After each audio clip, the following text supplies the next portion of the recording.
So quite obviously I've got a drinking problem. Yeah, my problem with drinking is that I can't stand up the bottles of wine.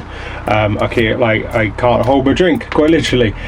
So what I'm going to do is I am going to build myself a wine rack. I'm going to make that wine rack so that I can add to it later on. That would be quite nice. Because I saw some stuff on Pinterest, which I have to admit was probably about 10 years out of date, I'm going to go for a hexagonal theme. So I'm going to make a hexagonal wine rack, and I reckon like future Nick is going to show you a picture of what he thinks it's going to look like, because I haven't done it yet. So here you go, there you go. Future Nick is putting that in for us. Otherwise, yeah, this is how I'm going to do it.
So I've had a go at working out hexagons of different shapes and sizes, and I'm using this stunt wine, which is gingerbread mulled wine. It sounds absolutely disgusting.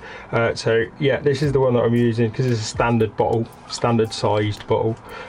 So yeah, trying to work out how big to make my like tubes for the wine to go into.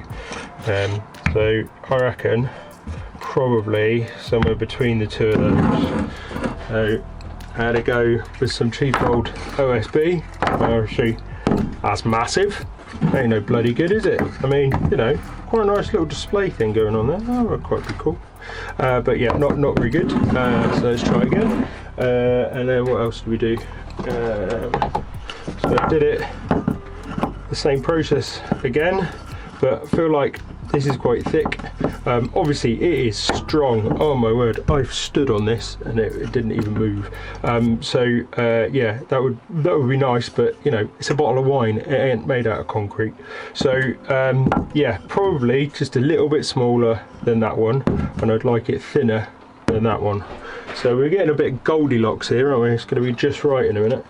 So I've got this one shorter than it should be, just to test it. Don't want to waste too much material. It's helped tape and elastic bands, holding it together. But then, right, look at that. That looks like it's the right size. And if you sort of lay it down, that'll work. What I might even do is have it on an edge like that, and then when there's another one there, then it will support itself. So yeah, obviously I need to do a bit of glue in here. I need to work out how we're going to actually attach these together. So that is the next step.